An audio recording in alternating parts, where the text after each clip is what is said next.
Welcome back to another episode of Make Hazmat Great Again. Today we have a second take with Mr. Tim Schultz.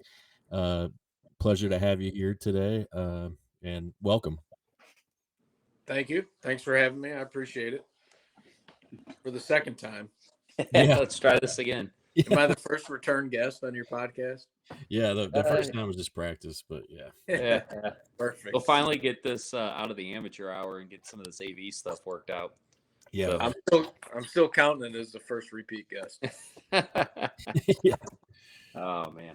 So, well, Tim, thanks again for coming on. So I know me and you have had a lot of talks. I know you've worked a lot with Chief Sears, who's I've learned a lot from in the hazmat world. I know Nick works really close with him all the time, and bounce a lot of questions off of him, same as I do. And I know me and you, like in our travels and teaching together, we've had a lot of talks on kind of how we both got thrown into the hazmat world and really starting to embrace it. But first of all, kind of tell us who you are. Who's Tim? My name's Tim Schultz. I work for the city of St. Louis. Worked there 16 years now. Started on an engine company, brand new guy out of the academy. Started learning some stuff there. I went to Truck 10, and truth be told, our trucks and our engines function very much the same. I'm sure most people are familiar with St. Louis and the Quint concept, so that wasn't a huge drastic change. It's just something I wanted to do to try and be a little busier. Then at about the 9 or 10 year mark, some of my buddies that were on Squad 2 started asking if I was interested, and the stars aligned, so I decided to go to Rescue Squad 2. And then as of late, for the last 3 years now, I've been acting captain on Engine 28, one of the busier engines in the city.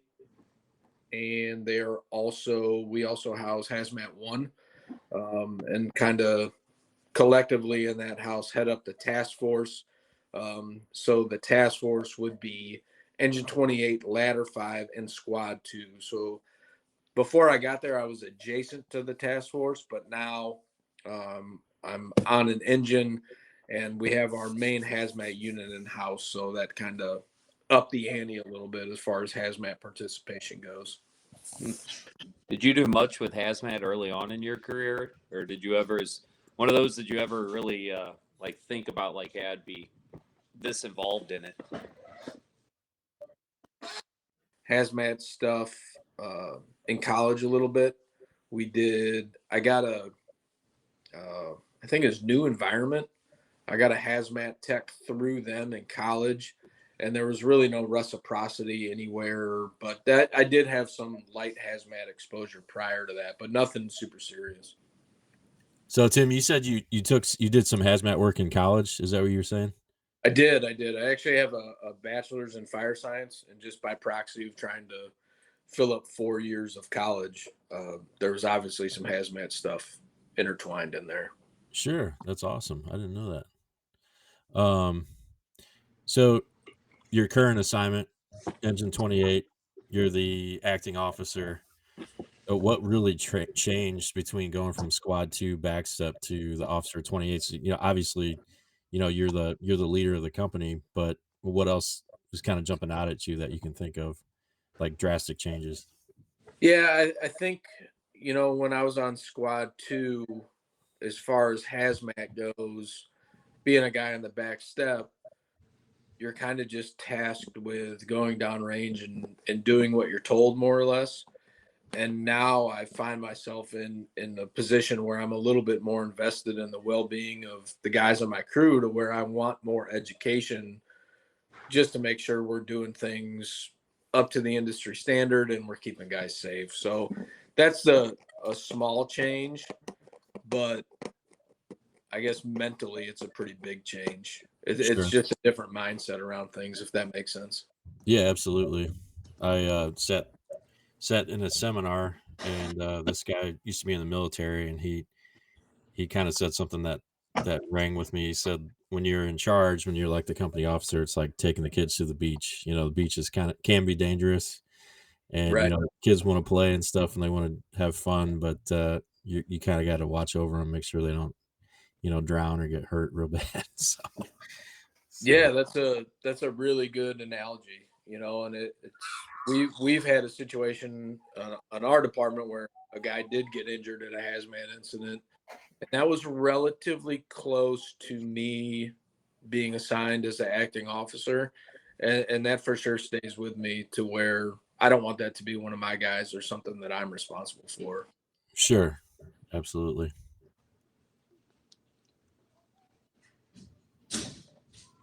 Kyle, you back with us? Think so. Can you hear me now? Yep, I got you, buddy. Awesome. So sorry about that. And so we got these bad storms rolling through. So I'm guessing the power is flickering on and off, not liking the Wi-Fi. So, so I jumped back in, heard kind of Tim's story on sliding over to the 28s and stuff like that. What kind of, I know you went through the hazmat tech class and everything like that. How's your crew? Like, I know you got the one guy that's super into the hazmat and really smart with all that, but have they supported quite a bit with like your transition going from that back step on squad 2 to more of the decision making and getting involved with that end of everything? Yeah, for sure. So when I got there, there's me and 3 other guys assigned there right now. When I got there, one of the guys was an existing tech. One of the guys got his tech license while I was an acting officer, and then me and the other 2 guys recently just went through everything, and they're all on board. It seems to be the attitude of the leadership, myself. If I'm excited about it, they tend to be excited about it by proxy. They're all in. They want to do everything they can to help. And it truly is a combined team effort, which makes everything for me easier. We just had, like you said, I've got a guy that's super into the stuff. I had another guy in my crew that was an existing tech, went and got his raise certification to help with all the meters and do all that kind of stuff. And I'm sure, as you guys know, or anybody that deals with hazmat, like you can't just have one dude that's into it. It's a ton of stuff and a huge undertaking. And the guys on my crew are all in for all of it. So that makes everything way easier because I'm not beating guys over the head to pretend they're interested. I think we all collectively just want to do well with whatever we're assigned, and hazmat seems to be something we're assigned. So, yeah, that's awesome. I'm sure just being involved with the training and what I found like with my place and same thing with my guys, like run a few calls and actually get to go down range and do stuff. And then the more training you get to do, you get a lot more buy-in, and it starts to spread a little bit, hopefully, of like, because then they'll start telling people like, hey, like we did this the other day and we actually got to get in suits and go down range, and really starts to pique some interest. Yeah, for sure. And unfortunately, oddly enough, we don't have that many instances. You guys in the county seem to do way more hazmat stuff than we do. But there are times where we're tasked to do things, and that's where you really want to be on point. Yeah, me and Nick, it's been kind of neat. Talk about like just running the basic calls that turn into like you're on these basic CO alarms or some other stuff, and like when you get there and it's like, oh shoot, this isn't a gas leak, and those guys that kind of have that buy-in start looking deeper into it. It's kind of neat too. Like we've had a couple of calls with us that have basic one engine response, and you find out like, hey, there's a lot more to this, and you get back and we've had the guys like getting in the NIOSH books like, hey, let's figure out what really is this, and why did we see certain things. So just that buy-in and pushing it's awesome to hear, and like especially like you talk about getting the guys involved with everything.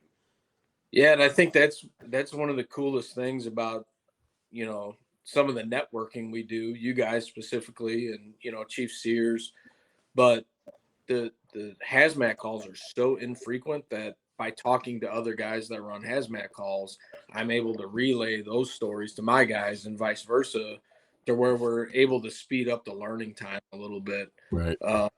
There in my tech class, there was a guy that said they had a CO alarm sounding, and long story short, it ended up being phosgene gas, and it ended up killing a couple kids. And they kind of just it was a story he had, not his crew, but they ended up figuring it was just a malfunctioning alarm, and it most certainly wasn't. And that man, that scared me to death. Like I don't want anybody to get hurt just because I thought it's a bad detector and just go home, and then these kids fall asleep and suck in a bunch of phosgene gas. I mean, some of the stuff is super real, and it has real consequences. Yeah. That's something like me and Nick have been talking a lot and trying to get guys that I work with to realize, like, to actually look at the numbers and try to understand, like, what your meter's telling you.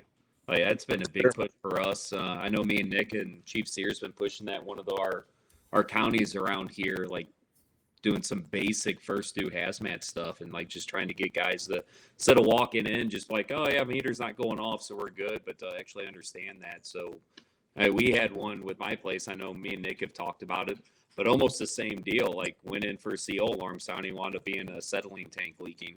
And the Spire guy shows up. He's like, this isn't a Spire gas problem here. The ball's back in your court. Figure it out. So. Yeah.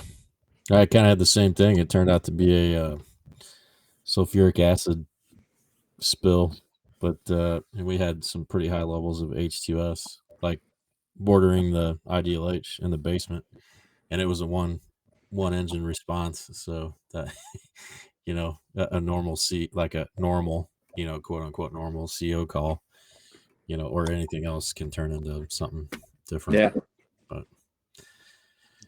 But so Tim, like when you guys have a hazmat response, like what do you guys run? What are you rolling? How many people? Like what's that look like for you all? So kind of like I said earlier, we will run engine 28. There's 4 guys on there. Hook and ladder 5, 4 guys on there, and then our rescue squad, which is 6, and then we bring Hazmat 1 with us. Hazmat 1 is dispatched, which is all of our meters, some suits, some pools, some things like that. And then our squad on our shift is pretty good about bringing Hazmat 3 as well. They have some more suits, some other things we can use together to kind of patch together a good tech decon. But that's pretty much it. Yeah, that's the tractor trailer, right? Yeah. It's basically a big decon unit, but as I'm sure most guys can sympathize with, we continue to get more equipment and not places to put it. So a lot of the stuff by proxy gets, stashed on Hazmat 3, and without Hazmat 3, it's tougher to do some things kind of by the book. So our shift, since there's 6 guys on the squad, they'll throw 2 in that tractor trailer and just pull that out. And then, the hardest part about it is getting it back in its house. So. Yeah. So you guys usually roll, or all those guys responding tech level? Like, is that something to work in those spots on the squad or the 28s that you have to be a tech, or is it kind of a hodgepodge, or are you guys piecing some people together depending on how that rolls out? Yeah, so the goal is obviously to be a tech, to be on ladder 5, engine 28, or squad 2. But as I'm sure most people can sympathize with, like that's the goal, but that's not always what you get. Based on overtime and how long guys have been there, you've got some time to get your tech license based on the availability of class and all that kind of stuff. It's usually a mishmash. But let's see, or 8, 9, 10, 11, 12, 13, 14 guys. I'd say 8 to 10 of them are pretty consistently hazmat techs. Good. Nice. So. Now, you guys like showing up on this? Is there like a BC or somebody? Do they kind of take command, or like showing up and getting the ball rolling on everything? Does that pretty much rely on like the first thing company officer to to start getting the research and kind of going down that path at all, or is that kind of everybody jumps in and works together? So the first in officer, depending on how the call comes in, we had an ammonia call where it was an odor in the area. So that was one company, and I don't remember if they sent a chief with it or not, because quite frankly, it was 3 a.m. and I was asleep. But then anytime the hazmat unit rolls out, our chief in-house will come with us as the hazmat chief. So a lot of that first in initial company stuff is just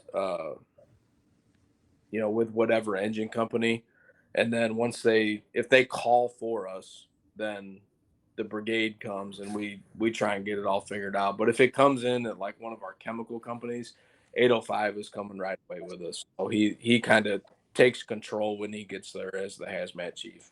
Yeah, I know we discussed it earlier, another podcast, kind of like the USAR response in hazmat with all the tornadoes went through. I know me and you were busy elsewhere, Tim, listening to it. But was there any of like hazmat response with that at all that you've heard of, or were you guys pretty busy just with everything else in general going on up there? The only thing I heard of was really gas leaks. Yeah. But we don't. And the other thing I've come to find out through doing some networking, like gas leaks, fuel spills, all that kind of stuff, they really aren't hazmat runs for us. That's just left with our initial companies. So outside of gas leak, they had tons of gas lines ruptured, tons of mains broken, stuff like that. I guess not mains broken, but connections to the house. When the house came down, it broke the meter or the connection to the house. But none of that came out as hazmat, and quite frankly, at that point in time, I'm not sure staffing would have allowed to kick out and designate 3 companies to anything like that. So it was pretty much just all hands on deck, cutting off gas at the buildings best they could. From what I heard, I wasn't working that day, so yeah, no, sound like a mess. Yeah, for sure. So, Tim, I know you guys are like the biggest department in the area, obviously, but do you guys get a lot of equipment to trial? Like a lot of salesmen banging on your door, say, "Hey, can you guys check this out? Let us know what you see." We don't get a lot of that in the county, at least, but I know people like FDNY, they're always trying stuff, and people are begging them to try their instruments out or whatever. But you guys get any of that? On the suppression side, we seem to get a fair amount of stuff like that. But as far as hazmat goes, I can't say that I've seen any trial or demo equipment come through. I think we do have some salesmen like that. We have that MX 908 and some other stuff. But I don't think we like just get it and try it. I think a lot of times we buy stuff, but I don't think we get a whole lot of trial or demo equipment as far as hazmat goes. Yeah, it sounds like it's kind of like us. Just stuff kind of shows up. Yeah, cool. Yeah, that's so awesome. expensive. Nobody's gonna give us a $150,000 meter and say, "Hey, you guys want to try this out for a little bit?" Right. Yeah, no doubt. Kind of getting back to your crew and everything you guys are doing, keeping people interested. What kind of training and stuff are you guys doing down there? Anywhere from kitchen table, company drill stuff? You guys doing any bigger scenarios or citywide training with hazmat or? So I'll try and start small and build it out.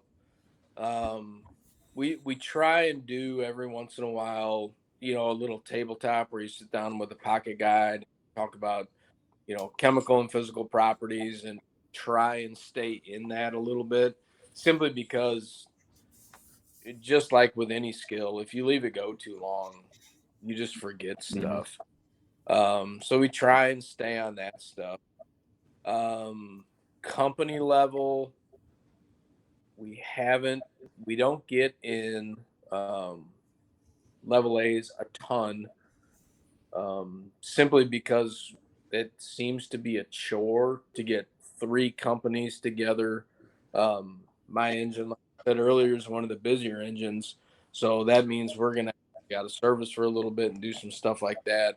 We do run through some drills, some plug and patching, stuff like that. We've done setting up decon, um, stuff a little bit smaller, and we'll run through that and stay in service. And collectively, between the 3 of us, we'll try and cover for each other.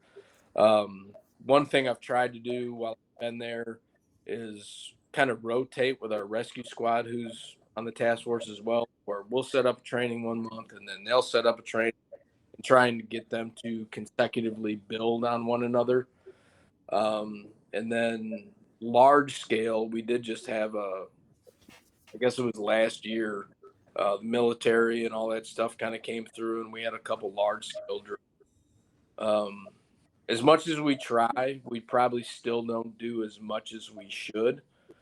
But at some point in time, we just don't have the frequency of calls to train hazmat every day. So it's a constant balancing act, as I'm sure you guys can commiserate with.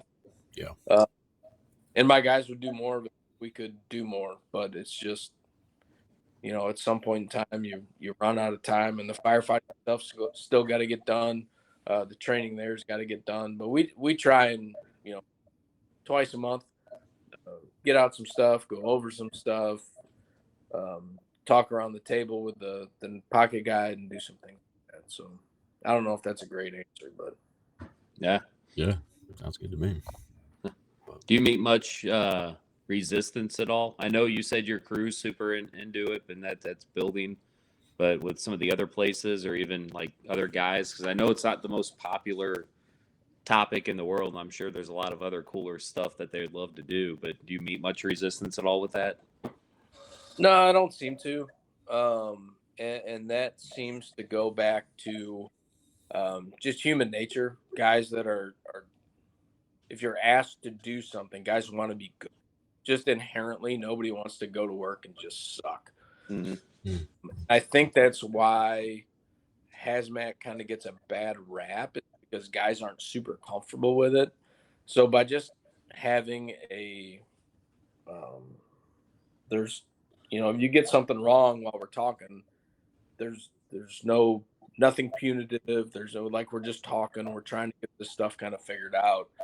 And as guys learn more, they get more and more comfortable, and now they're kind of excited to do some hazmat stuff because they know a little bit more, rather than not getting stuff out for a year, not talking about it, and then everybody kind of shuts down because they don't know what's going on. So I think by doing a little bit of hazmat stuff every month or so, you get more buy-in, just because guys start to learn. Yeah, absolutely. So Yeah. we've seen a lot of that firsthand, like especially with me. A lot of our guys just trying to get more and more involved in it, and like I said, you see more enthusiasm with it, and guys actually not so afraid, because it's one of those topics, you bring it up, and I think a lot of it is people it's the unknown. So yeah, for sure. I mean, guys are intimidated, and rightfully so, by what they don't know. And the only way to start to know it is to train on it and talk about it and do some stuff like that. So I think it's super important to stay in that stuff and stay talking about it. And if nothing else, you're reinforcing what they do know, and that makes them more confident. So Right. has there been any good calls and stuff down there? I know you mentioned you had some ammonia calls and stuff like that, other than, like, since your time really getting into this between Squad 2 and now, where you're a lot more responsibility. The ammonia one was a good one. It was a ammonia refrigeration. It was on the roof, so it wasn't contained, which makes things much easier, because it's just kind of going away as it comes out. But that call in particular was something that we went back and talked about a ton, and that made guys on the crew super familiar with ammonia leaks, the chemical physical properties. stuff like that. So that was really a great call. I don't want to say we knocked it out of the park when it comes to execution on scene, but we did a pretty good job for what we had. And I think next time we get anything involving ammonia, we'll be much better equipped uh, to do even better, which is kind of the whole point of this whole thing. Right. Shortly after that, we had a fire in a chemical lab at SLU. We were kind of caught off guard with that one because it just came in as a fire. It wasn't a hazmat response. My engine was already booked in on the initial fire, and then they said this was in a laboratory and some other stuff. So that also got the wheels turning as far as what we could do differently, and that ended up being really nothing, I guess. But got the gears turning. Unknown chemicals, things like that, responses, decon, all that kind of stuff. So really, every hazmat call we go on is we do a pretty good job, but man, we talk about it all the time when we get back and things we could do better or differently. And I think that long term, that's how we're gonna to grow and get better. So Yeah. That it's interesting. You said earlier about anytime you guys have a call, just coming back and talking about it and telling the story, man, those things are so valuable to pass down, even if it's just word of mouth. But I know Kyle and I ran a call a few months ago, and we actually had video. We recorded the whole thing, and I know Kyle does that on fires and stuff. We don't do that at my place, but man, talk about valuable. Even it was crappy footage, like Kyle's seen it, but just the footage of the entry that we made. Like I couldn't explain. I couldn't really, iterate to Kyle like how dirty this place was, but Kyle, he saw the film and was like, "Yeah, that's freaking awesome." So, man, that's huge. I mean, even talking about it, but if you can do stuff like get game film and things like that, I mean, that's even just raises it times 10. But yeah, that's really cool. But Oh yeah. What do you guys? I know you mentioned like coming back, talking about the chemical and physical properties and all that. What kind of stuff are you like using an NIOSH pocket guide and comparing that to other things, or like notes from the call with like your meters and what you guys found, and kind of comparing, putting the pieces together? Or is it just kind of like diving into it so you know a bit more for next time? yeah, I think I think you summed it up pretty well by putting the pieces together. Like we have a standalone ammonia meter that we're utilizing at the ammonia call. We'll come to find out that reads up to 100 parts per million of ammonia. IDLH is 300, 330, something like that. Well, we didn't know that at the time. The meter never maxed out for what we were doing, but we were kind of under the assumption that the ammonia meter is just going to infinitely read ammonia. But by working it back and looking into the ammonia meter a little bit more, we come to find out that that's not necessarily the case. So the next time this call comes in, we might utilize that ammonia meter a little bit differently than how we used it, and relying on papers and things like that, as you should.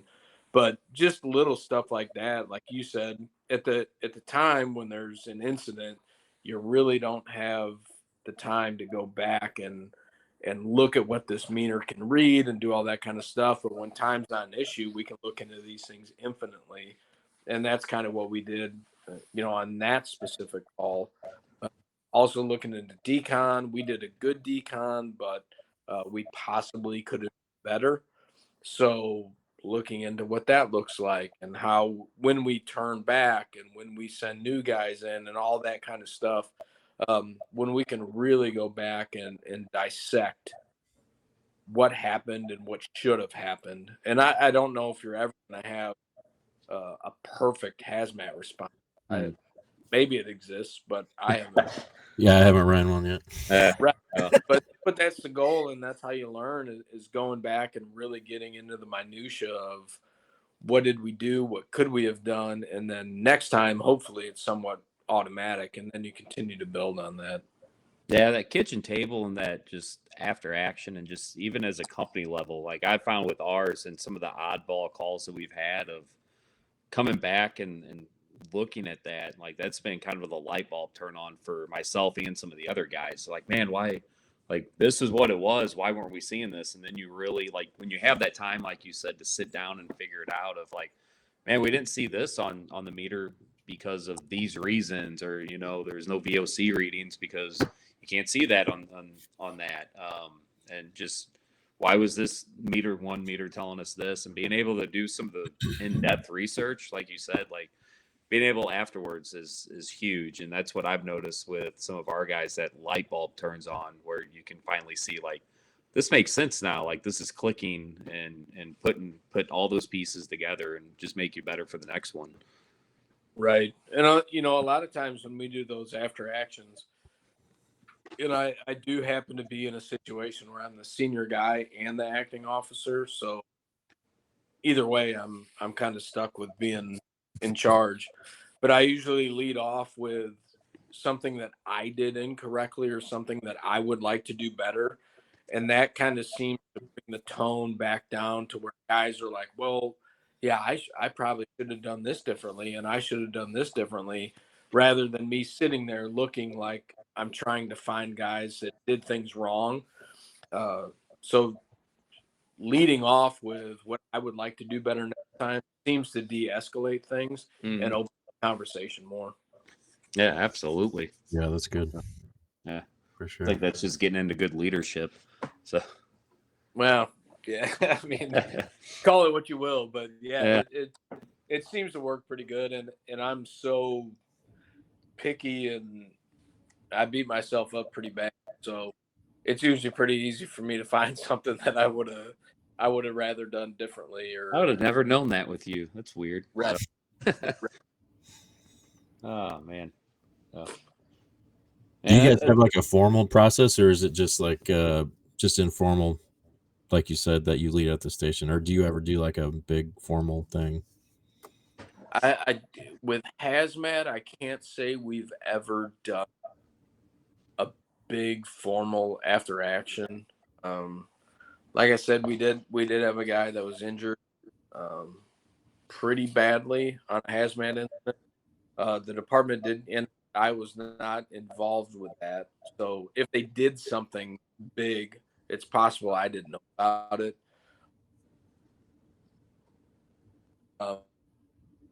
I think I decided that I haven't seen anything big or all encompassing just for a run of the mill hazmat incident. This one was just different because somebody got injured. So Sure, yeah, understood.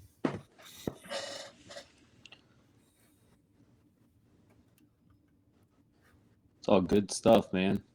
Yeah, great stuff. I feel like you're just building me up right now. Yeah. Tim Schultz, everybody. So, no, man, oh, Andy's gone. Oh no, there he is. Now he's back. He's back. Nope. Yeah. We're back.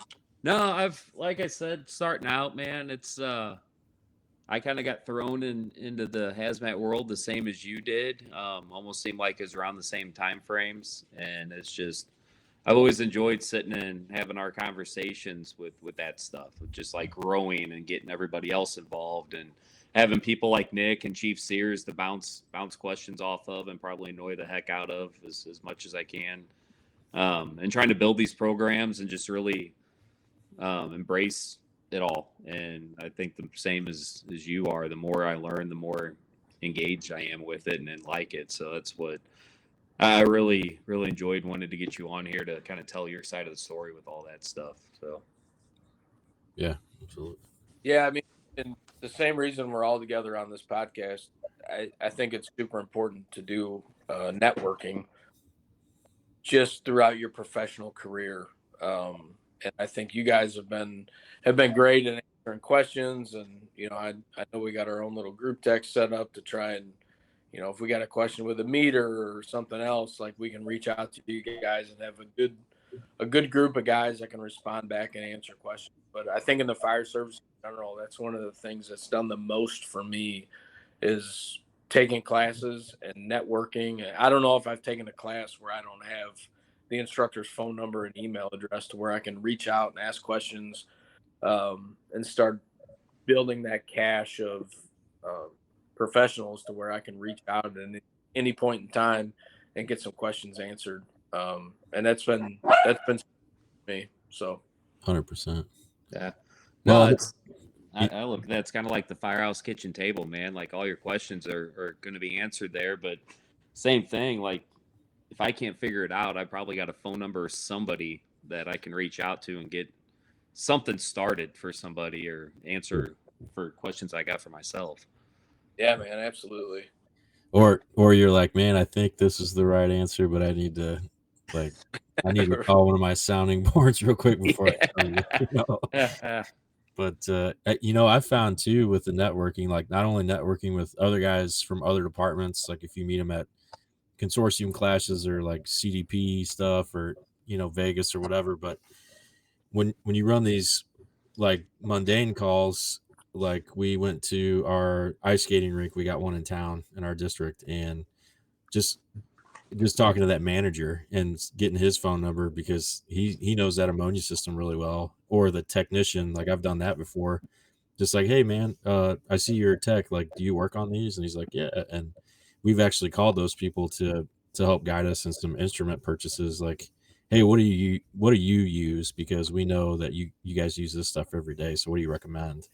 But man, you just build that network of not only fire service but like chemists and maintenance guys and HVAC guys and stuff, high pressure vessel guys, it's limitless, and you have somebody to call, just like Kyle was saying. But Man, that's a great point, and something I don't think I've necessarily done, but we'll certainly look to do in the future.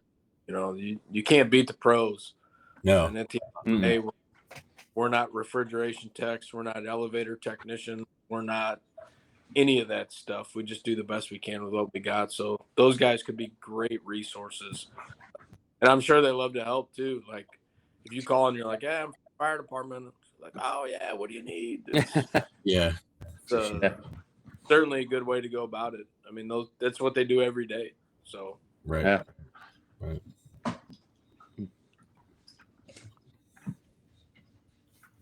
So Tim, so for new guys, what and this doesn't necessarily have to be hazmat, but what's the best advice you would have for a new guy coming on the job, no matter where? oh man, I know we it's got a a question, guy but now, so it's been flowing. I think we put on 100 new guys in the last calendar year. wow. So we're been giving out lots of that lately. Man, I think first and foremost around the firehouse, you always got to find something to do. Stay busy, cleaning tools, studying, learning the streets, all that stuff. You can't learn hazmat if you don't know where you're going. Like there's just a base level of knowledge that you have to have there. I really like the new guys that hang around a little bit after shift, talk to the oncoming shift, get to know those guys a little bit, and they get to know you. That seems to serve everybody pretty well. Man, and outside of that, like you just got to be a student. And it's, for our probationary guys, they have to study up in the Joker stand from 12 to 5 for a year. And I think they think that when that year's up, like they're good, they're set, they don't do anything else. Man, that's not the case. Like I'm still watching YouTube videos. I'm still reading books. I mean, you just have to be a student. Otherwise, this job will pass by. So stay interested, stay involved, get to know the guys you work with. And man, and find what you love. Like that's one of the things I've talked to guys in my crew about is like, what are your goals? What do you want to do? Do you want to be an officer? Do you want to go to a rescue squad? Are you into the fire investigative stuff? And then we start trying to cater the learning and the on the job training that we do to those positions. And I think that the guys that get lost don't have a goal and they just kind of continue to exist. So I would say pick out a goal, go get it. And once you get that goal, pick out the next goal. So, Right. Continuous, yeah, achievement. sure. It never stops. It never stops. Right. But then you got to pick up. Exactly. Yeah.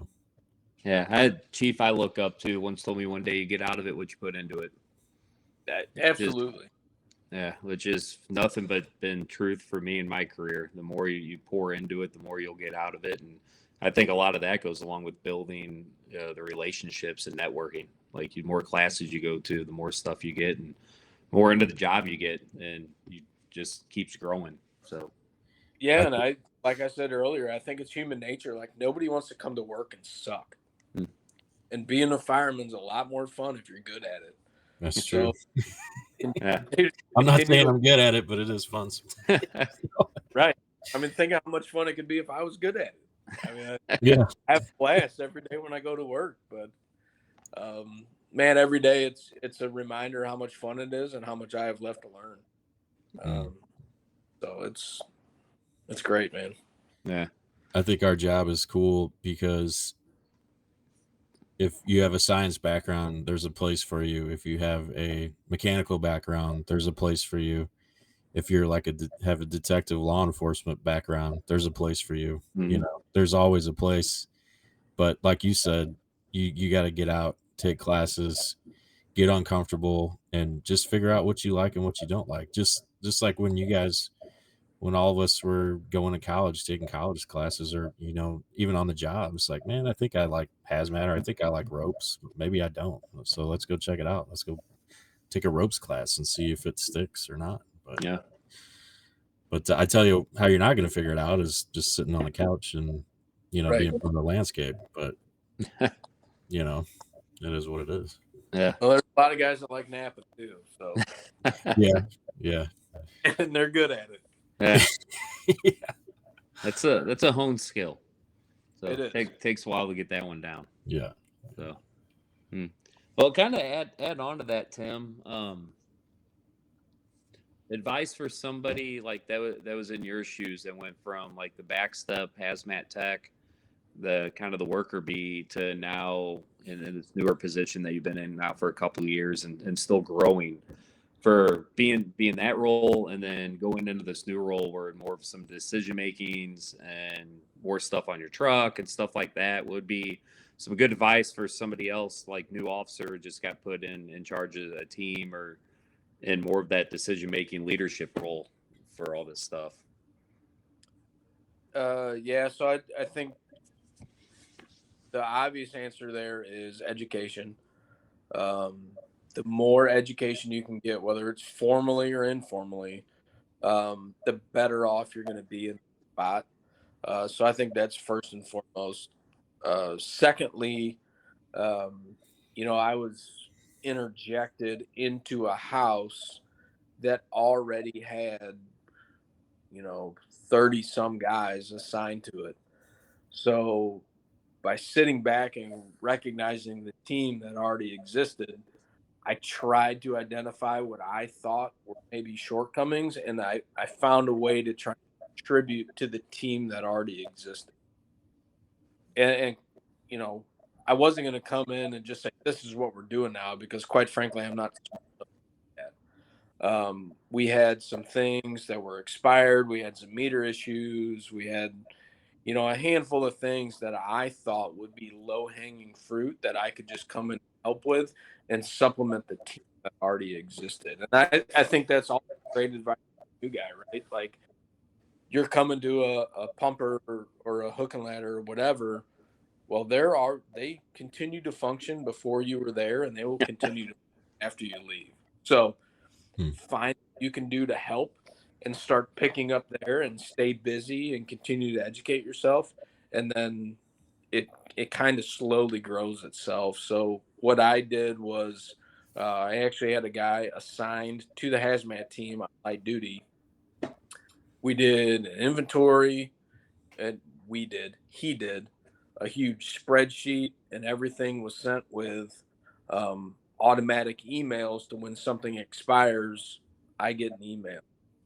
So by having some expired equipment, some things we could trim up, needing to stay on top of suit testing dates, it was a good low impact way for me to kind of set up and contribute to the team.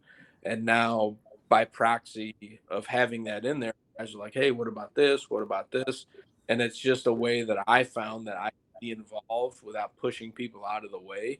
And now I've got a little bit of some of that stuff, if that makes sense. Yeah. Yeah. Total sense. Absolutely. So awesome. That's all good stuff, man. So it's great to hear other people jumping in both feet and getting buy-in and just building these programs and training and making it happen, dude. Yeah. Yeah. And the buy-in, like, that's the biggest issue with Hazmat. And as a senior guy or an officer or whatever, if you just sit there and say, man, Hazmat sucks, your guys are going to think Hazmat sucks. Yeah. And even if you don't like it, if you can just fake it for a little bit, guys are going to respond positively. And now you've got 3 guys to do it, and you can just continue to ride the fence. But you can't just sit there and cuss it and say it sucks and we don't do it, because it will continue to exist. So Oh yeah, it's everywhere. Almost every call. I'm learning pretty quick. So Yeah. you just gotta Even look for it. Even fires, Yeah. man. I mean, what we're figuring out with carcinogens and everything else that's in that smoke, it's like, man, they're all kind of hazmats in my opinion, but Yeah. just different levels, right?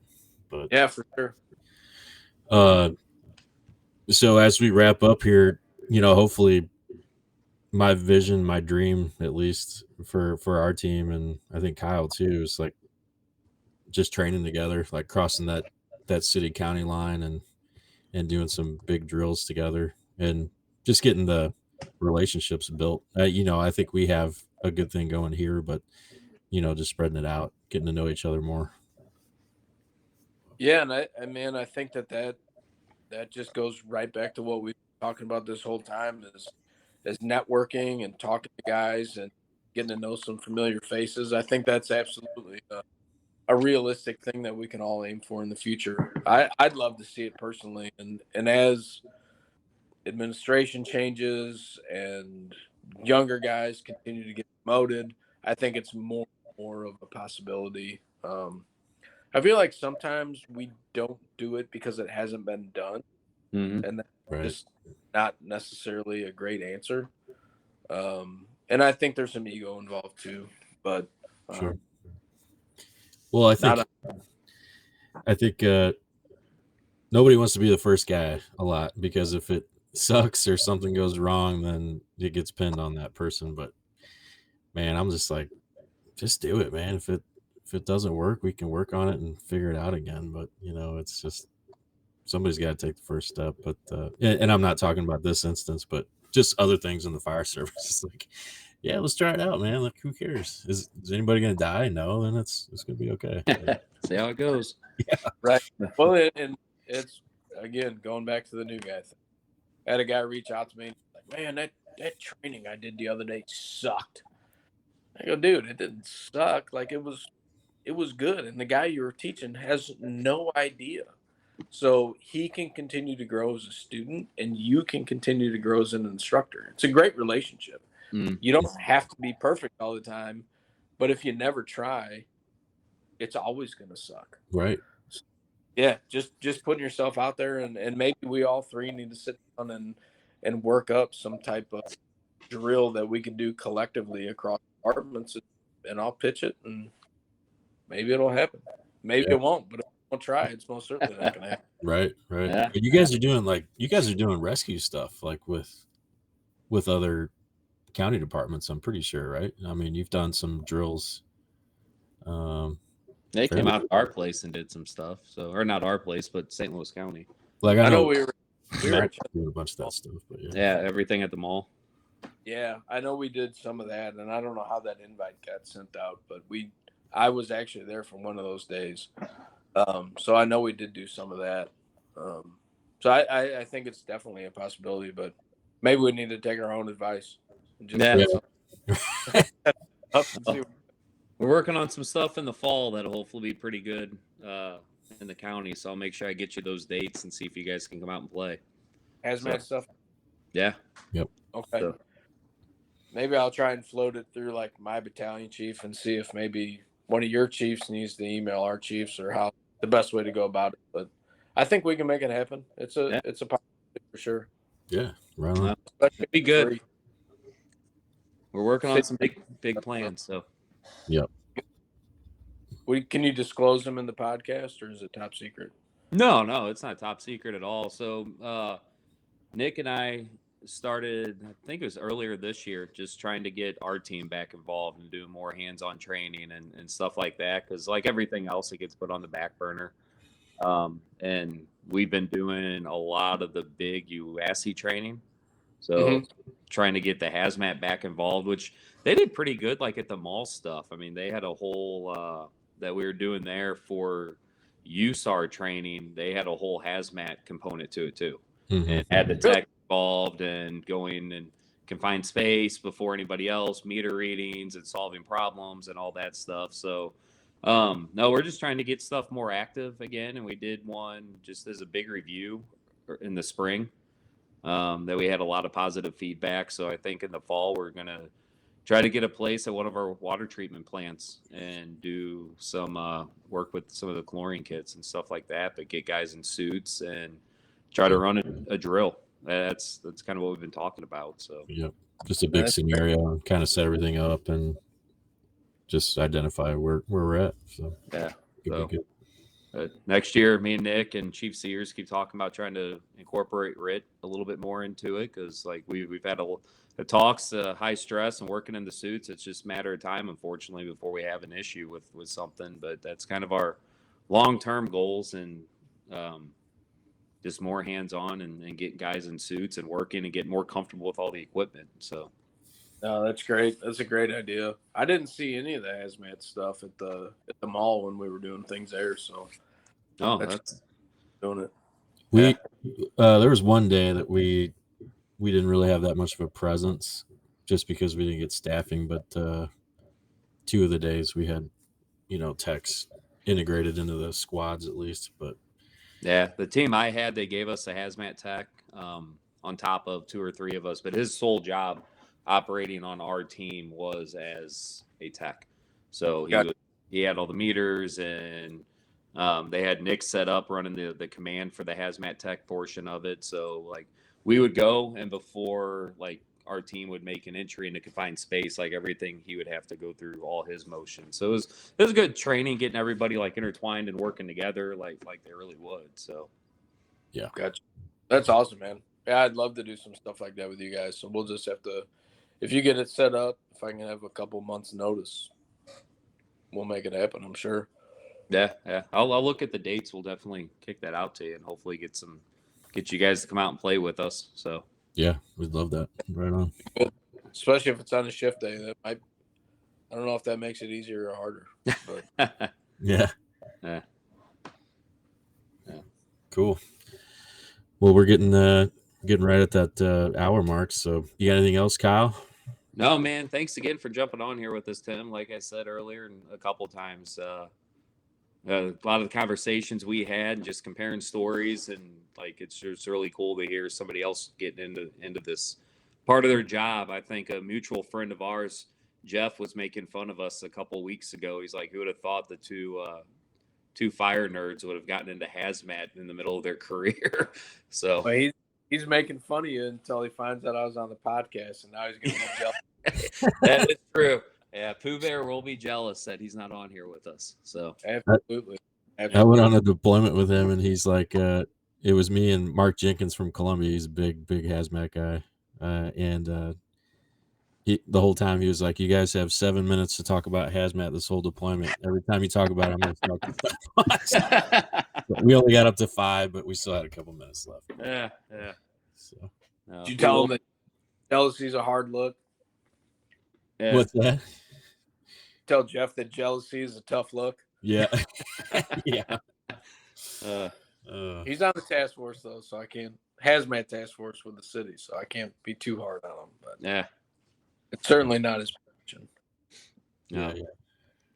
No, I appreciate it, man. So thanks for taking the time to sit and talk with me and Nick a little bit about this stuff. So I love your story. So it's inspiring and just really cool to see a fellow friend of mine that's jumped into this part of their career, both feet, and just going with it. So Yeah, man, I appreciate you guys having me on, and hopefully I can be the first three-peat guest you have. Have me back in a couple months. We'll chop it up some more about where we've come from now. So Yeah. it was great. Appreciate you guys having me. Yeah, absolutely. Thanks for being on.